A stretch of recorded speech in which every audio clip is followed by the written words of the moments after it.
Russia rehearses for a global war. Is this a show of strength or a prophecy for the future? I'm Imran Gata, and today's newsmaker is the Kremlin's war games.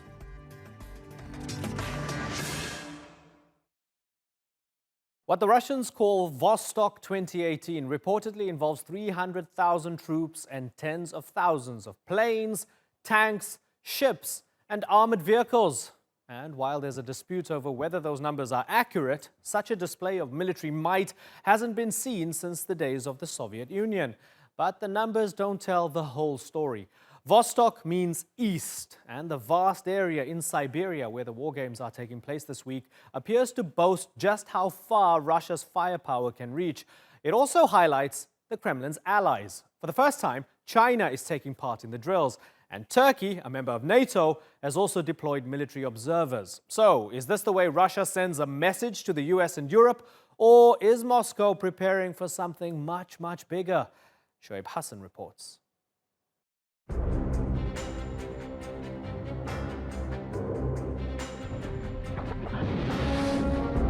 A flexing of military muscle by Russia and a signal they are still a major global power.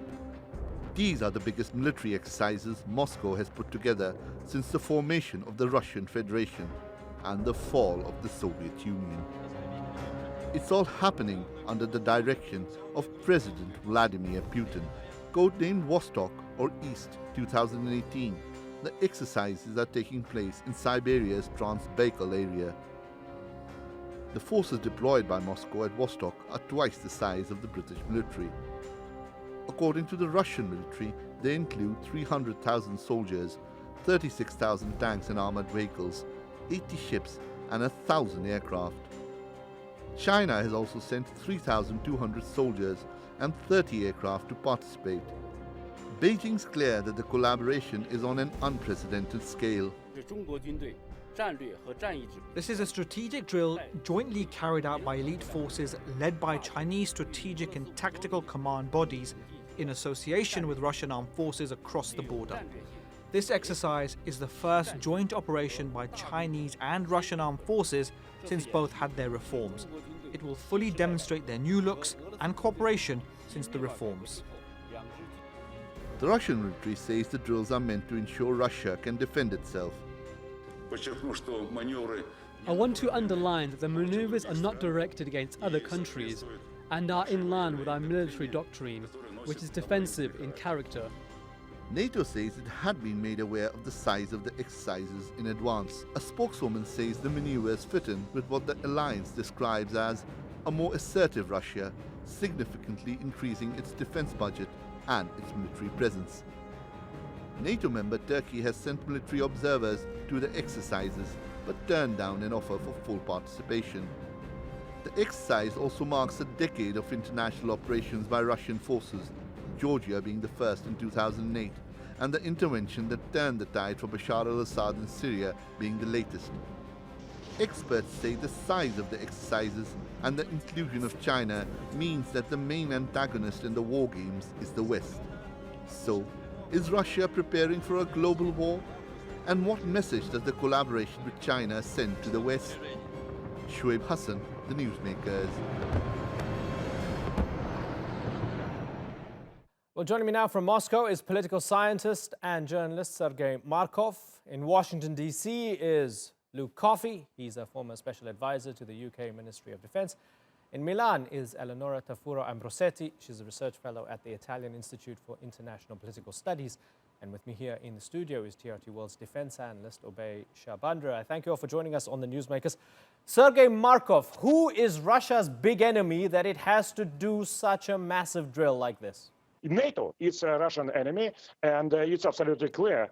NATO countries, led by United States and Great Britain, has a hybrid war against Russia. They even don't hide away their plan to dismiss Russian popular and effective President Vladimir Putin and put Russia on the knees. If we have no strong army, they already would attack us. It's absolutely clear. Okay, so you have to show that you have a strong army.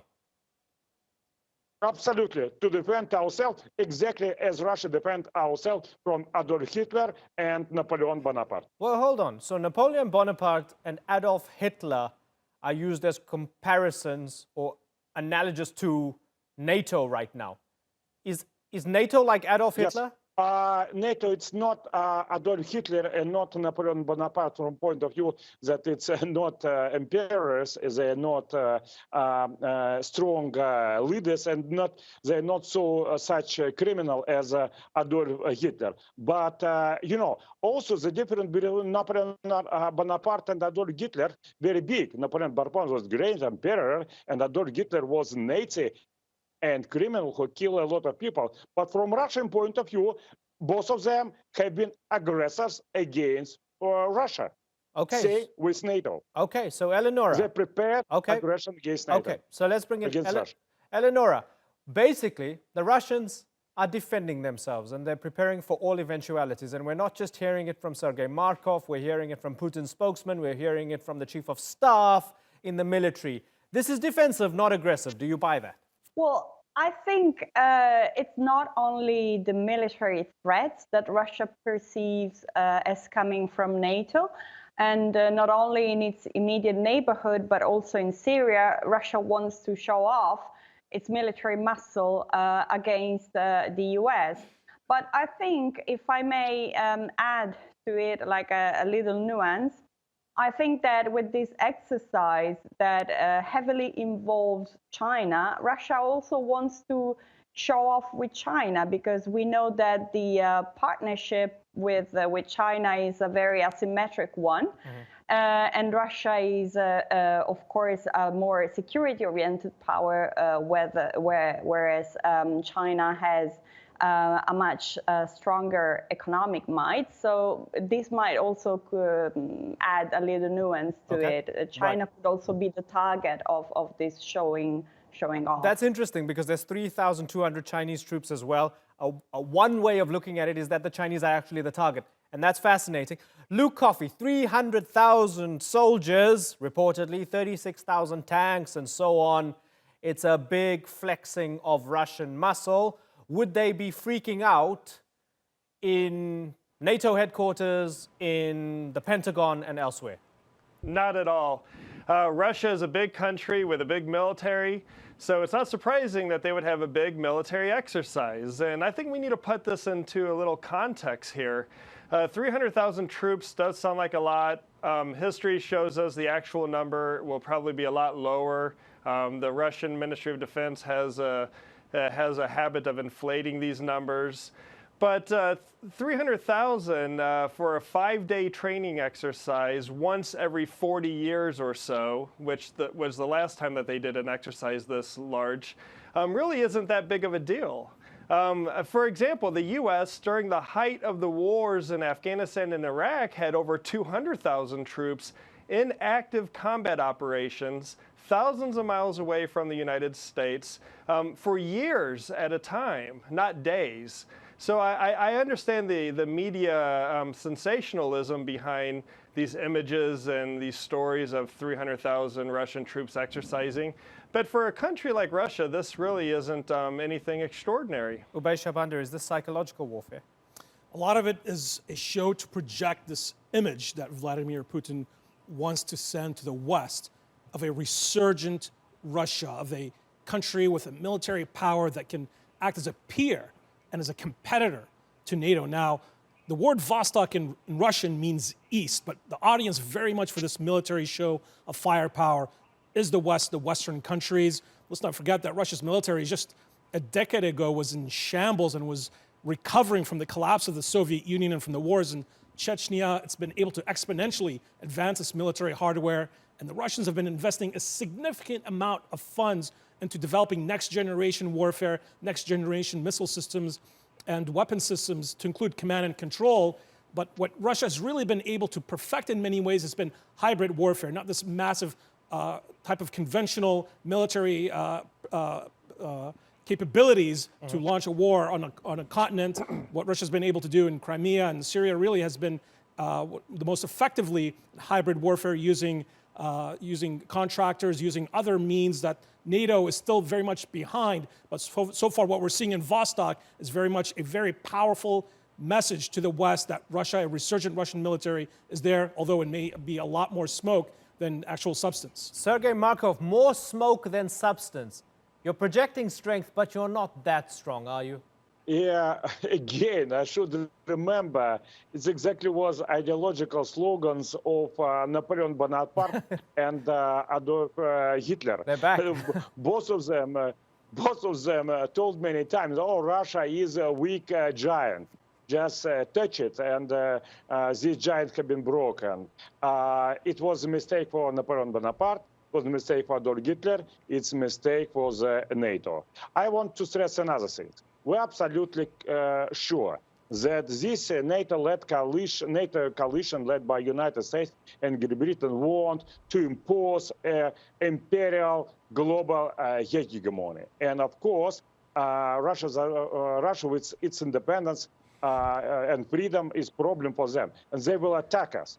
But how they will attack us? They will attack us in information war. Everybody could see it. They will attack us in economic war. Everybody could see, and they will attack us in cyber war. It's also more or less clear. But they will not attack Russia by nuclear rocket missiles. It's already very good. It's better that if we will defend our independence in the information war, in economic war, but not on the nuclear bombing territories. Right. Okay. That's why we need Certainly, that's mutually army. assured destruction. Luke Coffey, let's bring you in here. From the Russian perspective, do you at least accept that they have a case when they see these massive war games from NATO and its allies, especially in the Baltics, right on their doorstep, usually run by the United States? They feel, hey, why are you doing this? Why are you pointing your missiles at us? Why are you trying to show us how strong you guys are? We need to react to that. Do you accept that mindset? Well, the reason why NATO is holding these large-scale training exercises and why the U.S. is so involved through NATO is precisely because of Russia's behavior in its region. It was Russia that invaded Georgia, not the other way around. It was Russia that invaded Ukraine, and not the other way around. And these countries in Central and Eastern Europe have a legitimate security concern coming from Russia, and the U.S. is obligated by a treaty to defend these countries. It's not as if NATO is an offensive alliance. No one in NATO sits around talking about, well, let's invade Russia and conduct regime change in Moscow. This is absurd. NATO is a defensive security alliance, so as long as you don't plan on attacking any member of NATO, you should have nothing to fear from NATO. And that is the reality of it that many in the Kremlin seems unwilling to accept. Eleonora, what should NATO do? Well, that's a good question. I am not a NATO expert, so I don't think I can answer to this, but I can give you my humble opinion. I think it is only rational that NATO is increasing its presence in Eastern Europe, because this is a reason for NATO to exist. After the fall of the Soviet Union, actually, many people started thinking, why do we even need NATO? So I think this gives a clear opportunity for NATO to not only continue existing, but also strengthening its capacities. So it is only natural that NATO is there and invests more capabilities in ensuring its members' security. And I want to talk about a NATO member in a moment, a NATO member that we are currently seated within, Obey and I. But before that, Sergei Markov, the Chinese. What's in it for the Chinese, and why do you think Russia invited the Chinese? It's very easily. Both Russia and China, a great independent country, is obstacle for this Anglo-Saxon project of the global hegemony of the whole world. And that's why we're under attack, both Russia and China, by different ways, but nevertheless, we're both on the attack, we're both under the threat, so we had to cooperate.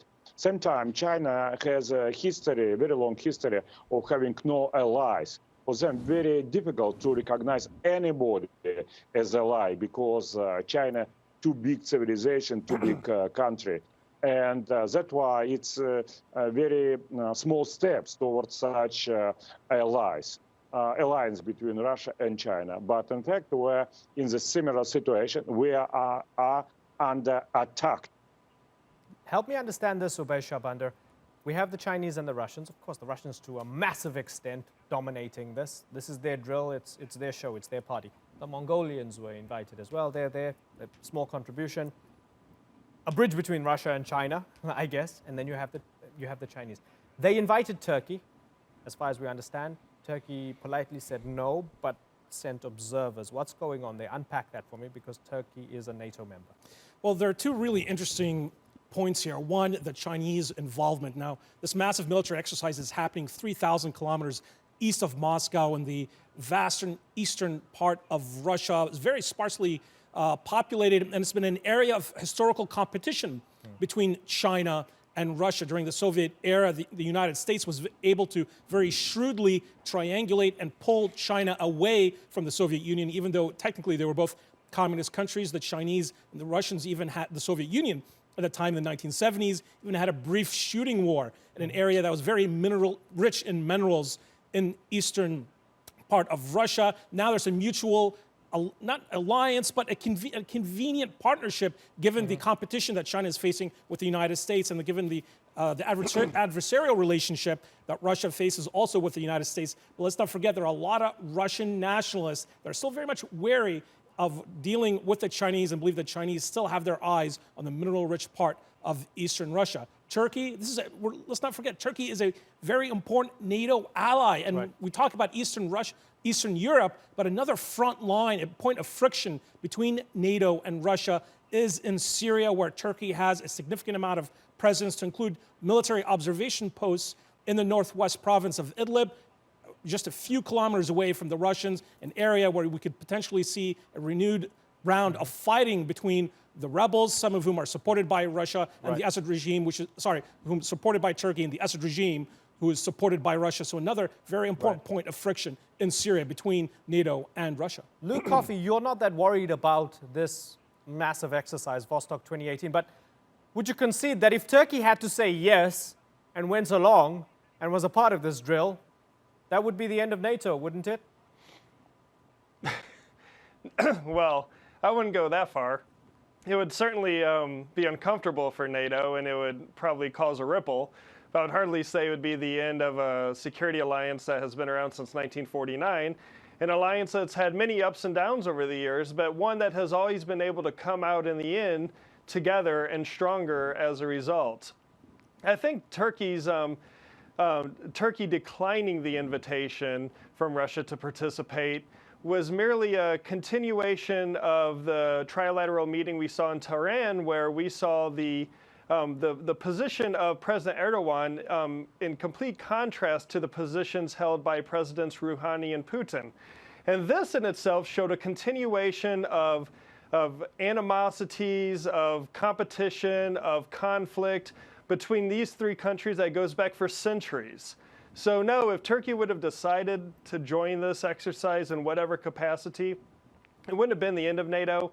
It would have been uncomfortable for NATO, but it's something that the alliance, I think, could have handled. Sergei Markov, amid all the messages that Russia has been trying to send to its enemies, whether it considers them to be like Napoleon or Hitler or whoever, is one of the messages, hands off our business in Syria. We're supporting Assad. We're getting the job done. Leave us alone. Don't mess with us. Is that one of the messages? Not exactly. We don't support Bashar Assad itself. You should remember. We support in Syria everybody who is fighting against radical jihadists such as Islamic State and Jabhat al-Nusra. If Bashar Assad, leader of those fighting against radical jihadists, we support Bashar Assad. If others will do, we support them. It's one. And secondly, now we have a very dangerous period when some of the British and American politicians, as you understand, who have feelings that they are losing in Syria, they start to think, oh, probably it is good time to have military attack against Russian and Iranian troops on Syrian territory. And we want to show those American and British politicians, don't attack Russian troops. Even don't think about this. Okay, so Eleonora, would that be something to take out of Vostok 2018? That there's a message being sent vis-a-vis Syria, and that might actually change the dynamic on the ground in Syria?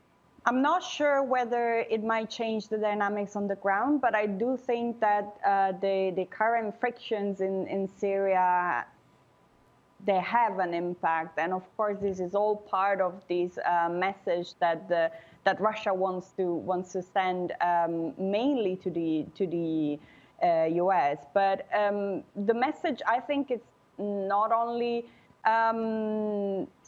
security based. There's also like an economic component to it.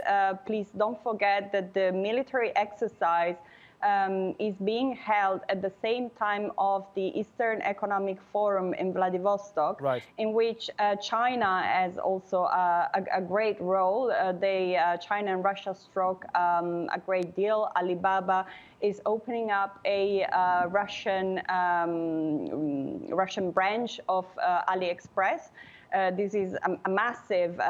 This could be a game changer in the business. So this is also a way to say Russia and China are partnering more and more, not only in security-wise, but also economy-wise, and this is also something to take into account. Yeah, that's right. Money, weapons, soldiers, perhaps showing that they're new players in town, or that perhaps they are equal to the might of the West. Interesting questions, lots of speculation about the meaning of this massive drill.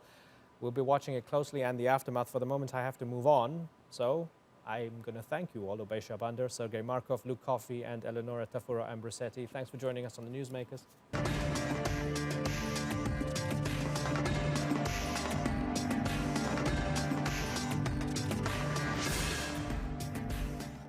Still to come on the program, a court halts a massive pipeline project in Canada. Is this a win for the country's Indigenous people or a blow to their economy?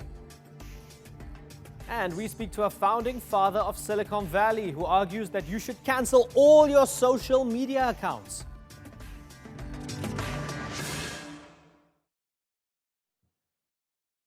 The fight over fossil fuels has halted a massive expansion to Canada's Trans Mountain pipeline. Currently, it carries 300,000 barrels a day from Alberta to British Columbia. The project, championed by the government, would triple production. But opponents successfully argued in court that an oil spill would threaten the way of life for First Nations and could kill a community of endangered whales. The ruling was met with a collective groan by oil companies who complain that the decision is costing Canada a lot of money. In a moment, we'll discuss the issue with two First Nation chiefs who are on opposite sides of the debate. But first, here's Randolph Nogel. This has been consistently voted the last 20 years as the most livable place in the world, and it's because of places like this. It's because of the mountains, it's because of the water, it's because people get something when they come to the water, they get something when they're up in the mountains, and I know they will want to protect it too, because it doesn't service Canadians. It doesn't service jobs, or it doesn't help our economy. It's to service a greedy 1%. A boon for Indigenous rights, and a bust for Kinder Morgan, the Texas-based oil giant that had hoped to build the Trans Mountain pipeline expansion. It would have tripled the flow of oil from Edmonton in Alberta to ports on Canada's Pacific coast. But it also would have crossed through territory claimed by First Nations, Canada's Indigenous peoples. Now it's at a standstill.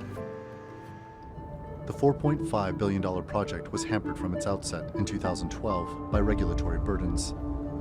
Prime Minister Justin Trudeau added to the list with more than 150 extra conditions when the pipeline was given the green light in 2016. Just a year after he came to power with an agenda that champions environmental stewardship. Canadians expect their government to be responsible around climate change, He approved the pipeline expansion to overcome opposition to his carbon tax plan, designed to cut greenhouse gas emissions. Now, Trudeau's government is buying the pipeline project from Kinder Morgan in an effort to keep it alive. Ottawa can ill afford to alienate resource-rich provinces like Alberta, which want the deal to go through. Trudeau's government hasn't decided whether it will appeal a federal court's insistence that Indigenous groups be consulted again before the project can go forward. We will analyze this decision. It's a 275-page decision, and we will respond promptly. That's what the court has asked us to do, and we will do that, but we've not yet gotten to conclusions on the exact response.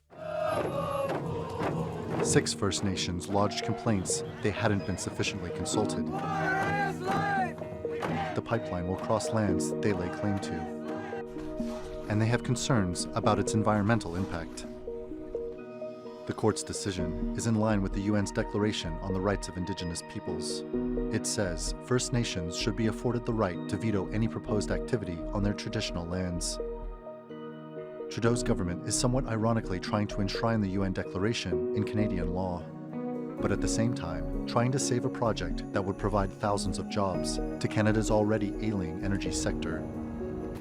It's a balancing act in which Trudeau's political future, along with the autonomy of Indigenous peoples, may be at stake. Randolph Nogle, The Newsmakers. Well, let's go to our panel. Against the pipeline project is Ruben George. He's a First Nations chief in Vancouver and project manager for the Tsleil-Waututh Nation's Sacred Trust Initiative. And in favor of expanding the pipeline is Joe Dion in Calgary, Alberta. He's also a First Nations chief and the CEO of Frog Lake Energy Resource Corporation. Gentlemen, I thank you very much for joining us. Ruben George, Lord George, let me begin with you. So it seems as if the court took Indigenous concerns seriously while the federal government did not. Is that the way you see it? Yeah, I believe all along I believed in the Canadian Constitution protecting our Indigenous rights. To date, we have about 250 legal victories around resource extraction projects, and that's over the last 3 years. So yeah, I'm pretty confident in that court, and we're ready. We were ready for Supreme Court, but historically, when it's a landslide victory like that, typically Supreme Court would not accept Canada's application to try to file against us. So it's a double victory. And moving forward, do you think the federal government is going to think twice about the actual project? I mean, they don't seem to care because they just bought the pipeline from the oil company. Well, what they don't talk about is Canada is one of the most sued countries in all of the world because of our NAFTA agreement. So they go ahead and they make deals like this, then they have to rescind the deals, then they'd be on the hook to pay it. So they'd be paying out about close to $2 billion anyway. So what they don't explain is that they would have been on the hook. So instead of being on the hook and paying them the money back for a bad decision that they made, they bought a pipeline that they couldn't sell. At the Kinder Morgan AGM, it was some of their meeting was leaked out to the public, and they said nobody would buy the pipeline, and they made Trudeau buy the pipeline. Right. So, and I spoke at the Kinder Morgan AGM 3 years ago, and I spoke there a couple of times, but the first time I spoke there, I told them the true facts. I said, this is a business choice that isn't right for you, and that the pipeline's not going to get built. Their stock fell by 60% 30 days after the day I spoke there. Their dividends were cut by 75% after the time I spoke there. And the shareholders had that, they could take their money out, but Trudeau's not giving the people the same choice. So it's sort of a sad situation for Canada that has not given them that choice. But we'll stop it. So, Joe, people like Ruben see this as a massive victory that the court said you did not take the concerns of the First Nations into account. This can't go forward unless you make major changes. But you think differently. Tell me why, Joe. Let me begin by saying that I'm really happy that the Constitution prevailed.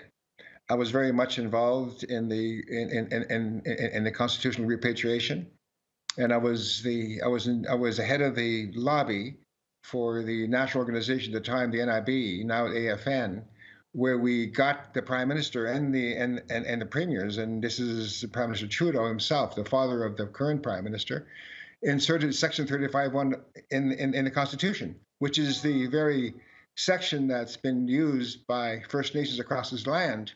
And like Ruben George says, we're 254, in fact, even 264 in total now of legal wins by First Nations. So I'm glad and I'm happy that this is working. And for that matter, that this case was won by the Tsleil-Waututh and the Squamish and other First Nations who took this case on. But that being said, I think there's a need for this project. It's a national interest project. It's a project that we all need as Canadians, and I totally understand where Ruben is coming from. I've lived in the North Shore, and I know his parents. I knew his dad well, and his grandfather as well. So I sat across the water from where the terminal is with Chief Leonard George at the time, telling me that he didn't like that terminal there. So that's the issue here is the terminal location. And I agree that the location of the terminal is bad at this point. They need to find an alternative location. So with that, we as a country and as First Nations as well, who are oil producers, we are shipping oil now by rail, and it's going to Portland, and we're shipping it to China. But that's not. It's an unsafe way to move oil.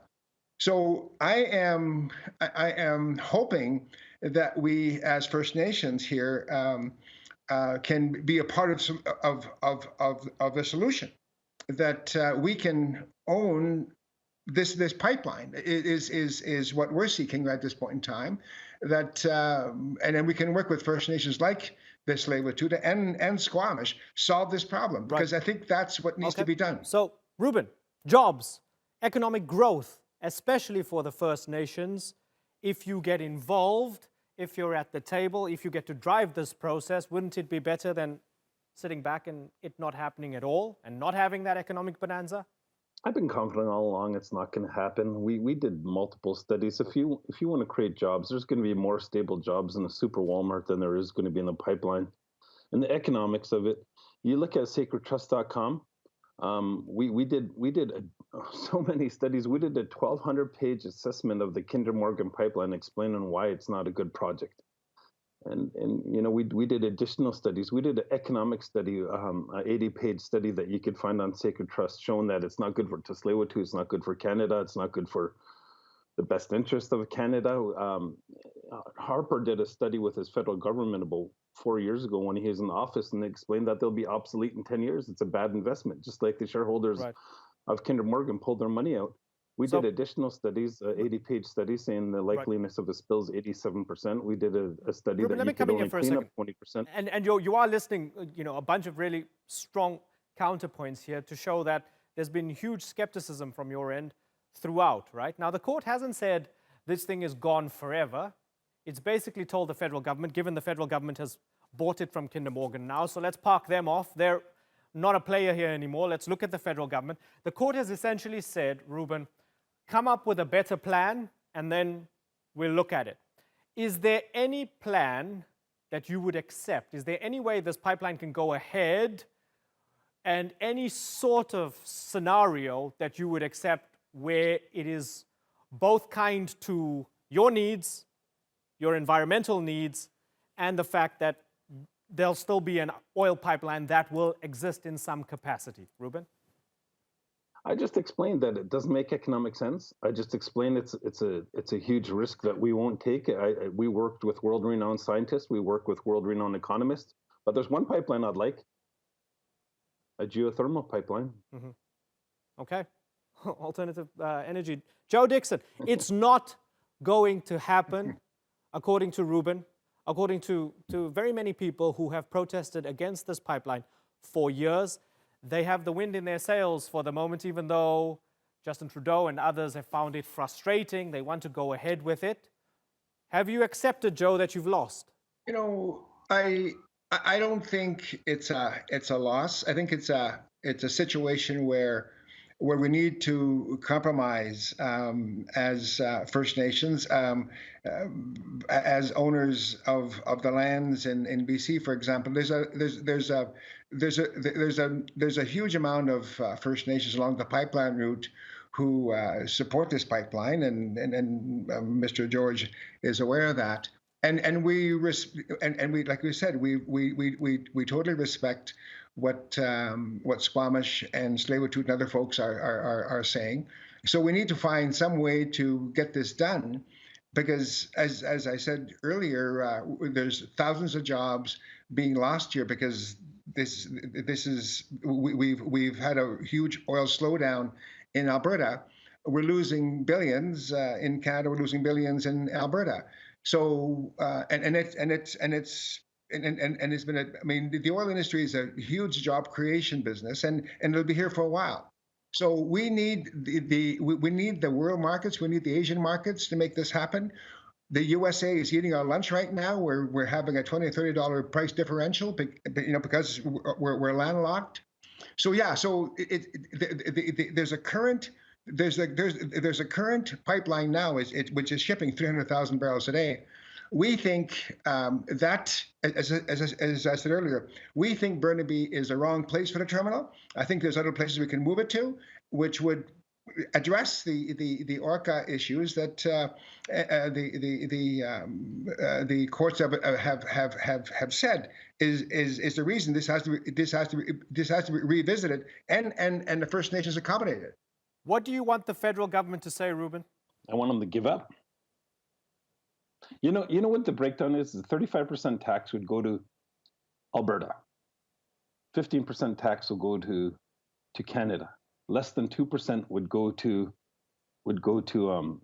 British Columbia. So we're taking all the risk with no benefits. That's part of the BC government's argument. And then First Nations, it's sad because they're a major shareholder, get next to nothing, and so all around it's a bad investment. No matter where you move the pipeline, we created something called the Salish Sea Alliance.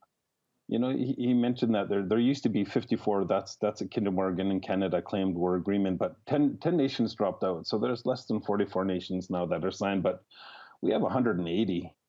And then just in the Salish Sea, there's 80 nations. In Washington, there's the affiliate tribes in the Northwest. That's Oregon, Washington, Idaho, Montana.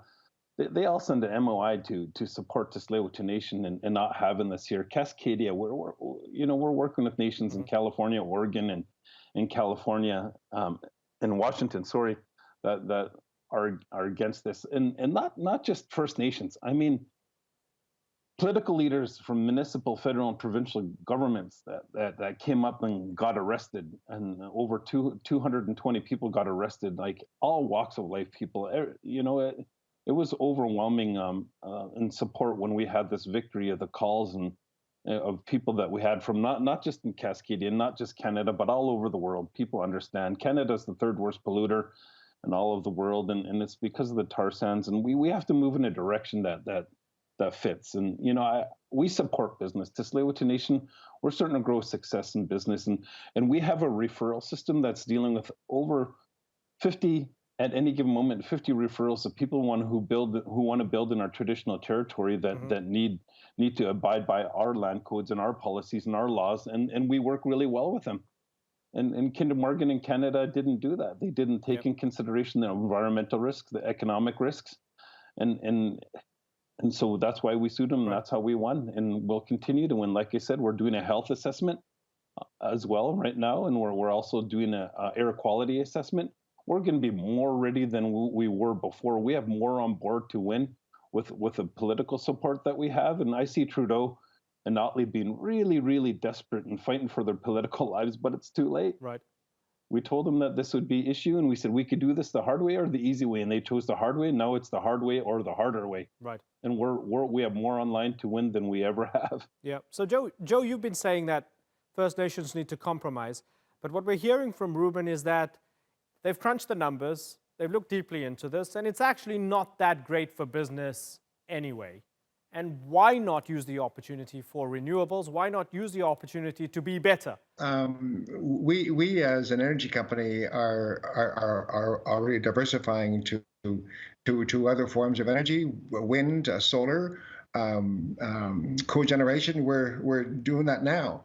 But the fact remains, the oil industry is still very much probably the largest driver, the largest economic driver in Canada. Okay. Unfortunately, I've got to move on, but it's been good learning from both of you. Good to get two First Nations perspectives on the issue. Ruben George and Joe Dion, I thank you both for joining us here on the Newsmakers.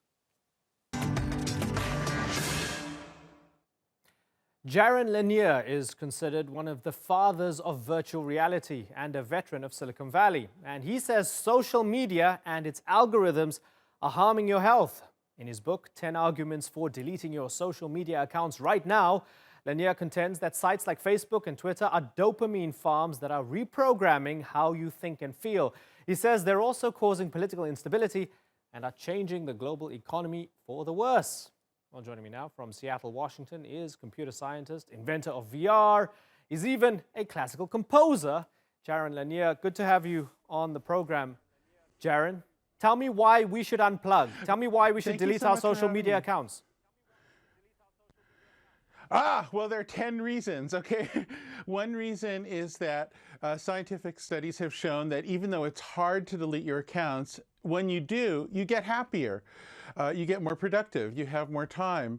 But that might be the least of the reasons. When a lot of people do, their society becomes better, it becomes more peaceful.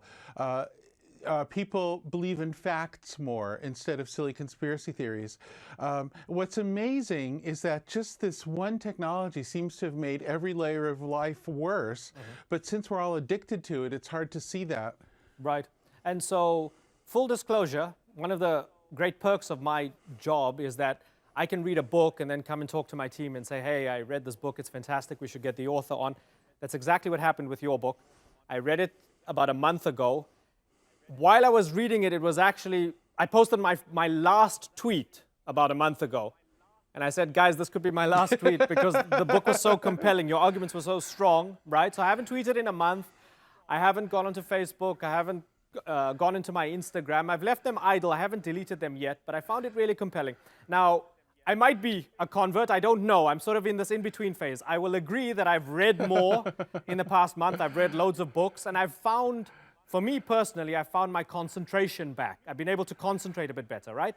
Be that as it may, there's something a bit more nefarious that you talk about in the book. You talk about the fact that social media is manufacturing in a terrible way. It's making us behave differently, and it's designing bad behavior or unnatural behavior. Now, help me understand that and explain that properly. Sure. Well, in the business models for companies like Facebook and Twitter, but also I have to say for Google, the only product that they make money from essentially is the ability to persuade and change the behaviors of their users. So you're not the customer of these things. The customer is the advertiser off to the side, and the advertiser believes that they're able to gain some kind of modification in what you do, what you think, and it's sneaky. You don't understand all that's being done to you. Very strange behavior modification algorithms are being applied, and all this data that's being taken is what feeds those algorithms. Now, the problem with this is that if you have a society where anytime two people do something together, the only way that's financed is because of a third person who wants to manipulate them, you end up with an entire society optimized for manipulation, for sneakiness, for trickiness. And so what you do is you open it up to all kinds of bad actors to come in and create divisions, ruin elections, make politics insane. And I have to say, we've seen so many examples of that it's crazy to deny it anymore. If you ask, how how did an organization like ISIS become so powerful so quickly? Well, it's because the social media technology is designed to amplify exactly the worst people. If you ask why is violence returning to areas that had been gradually becoming more peaceful in rural India and Southeast Asia and parts of Africa, once again, we see the same phenomenon. Social media arrives and then the violence follows. There are too many examples to give. I think the thing is, though, that people are genuinely addicted. The addiction is technically very similar to gambling addiction. Right. When somebody becomes addicted to gambling, they don't want to believe it. They think they're in control, but they're not. And so since everybody's addicted to this stuff, when you talk to them about it, it's very hard for them to understand because they're addicted. It's essentially a form of being hypnotized, but by a hypnotist who's working for somebody else. Right. It's a very strange situation. Okay, so we're addicted. That's fine. We get these dopamine hits from people liking our pouty selfies or, you know, our posts of our kids or whatever, even if it's well-intentioned. We're addicted to our own echo chamber and people validating our thoughts and all of that. But on the other side of this, and this is a crucial point, whether it's Facebook or Twitter or Google and so on, are they deliberately, nefariously trying to modify our behavior and make us into bad, addicted people? Or is it just a byproduct of good intentions gone bad? This is a fascinating question. Okay, so the first president of Facebook, somebody named Sean Parker, now says that they understood they were intentionally doing something bad. But the thing is, I knew him at the time when Facebook was starting and he was the president of it. And I really believe they didn't understand it and it was good intentions gone bad. And so this leaves me with a mystery. Is he remembering himself as being more of an evil James Bond villain kind of a person because it's glamorous? It's very hard to figure that out. I'm very confident that Jack Dorsey and the other people at Twitter did not realize they were doing something bad and they were caught by surprise and now are having trouble figuring out what to do. And I think they're sincere. I also feel that's true about the Google people who I knew, and I actually sold a company to them when they were just starting. I believe that they did not understand the depth of the mistake they were making. I'm not sure if anybody fully did. But in the case of Facebook, maybe they did. At least some of them say they did. A lot of people just say, listen, I use Twitter for work and for keeping up with the news. I use Facebook and Instagram for friends and family and being sociable. What's the big deal? Aren't you a bit of an extremist, Jaron? Or even to me, like, what's wrong with you? Why are you taking yourself so seriously by unplugging, either by leaving it idle or by leaving altogether? So what? Just reduce the amount of time you spend on these things. What's wrong with you? Don't you have willpower? Don't they have a point? Well, the thing is that people aren't aware of most of what happens. Your immediate experience of using these tools might be quite positive. And indeed, from my perspective, this ability to connect with friends and all that sort of thing is just intrinsic to the internet. That's all good and that's all authentic. The main thing that goes on that I'm concerned about is something that you are by design not aware of, which is the modification of your own behavior, because it happens very sneakily and very subtly using the techniques of what's called behaviorism, a branch of science that studies how to change the behavior of organisms like people. And so, you know, what this is analogous to, for me, is in the past, society has faced problems where there was mass addiction. And even though everybody was addicted, and even though it was hard, we somehow were able to face up to it. And a very obvious example to me is cigarette smoking, which is greatly reduced, even though everybody used to smoke all the time everywhere. Another example is alcohol. We've had a campaign in most of the world to prevent people at least from driving drunk because it used to kill so many people. And actually that's worked, you know. That turned out to be intelligent and was accepted. So I think in the same way, when we start to have a wider realization of how troublesome these things are, not only will some people leave, but when those people leave, they'll create the space in the society for conversation. And I'm fully confident that these services will improve eventually, and they'll improve enough that I won't feel you need to delete them anymore. But right now, it really is important for the health of society for people to become aware of the degradation that's going on. For those who would say, well, if there are 1 billion people using a social media network and say 100 million of us stop posting that much and another 100 million delete, you still have 800 million people who are completely addicted and feeding the beast. And what impact is staying off social media going to actually have? Are they really going to listen in Google and Twitter and Facebook? Even if only a minority of people become skeptics of the social media technologies and delete their accounts, that minority is enough to have the conversation. Look, here's the analogy I would make.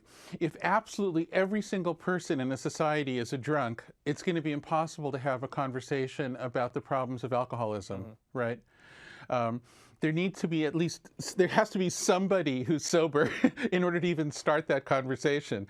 That seems to me to be simple logic. So in this case, there has to be just some subset, some minority of people who are not addicted to these technologies, and then we can have a conversation, and out of that conversation will come better technologies and a more moderate and survivable form of them. So I'm social media teetotal for the moment, or tweet total for the moment. I just made that up. It's a horrible dad joke, and I apologize. But so, would you allow us from the show's Twitter and Facebook account to share this interview?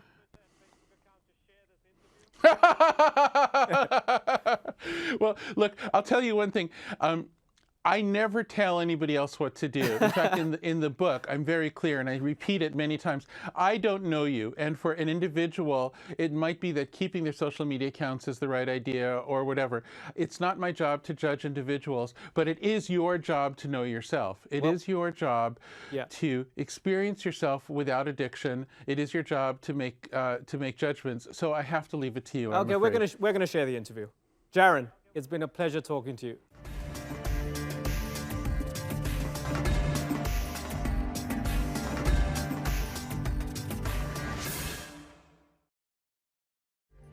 That's all for this edition of the Newsmakers with me, Imran Garda. You can check out more of our stories on YouTube, Facebook, and Twitter. Remember to like, follow, and subscribe. Until next time, thank you for watching.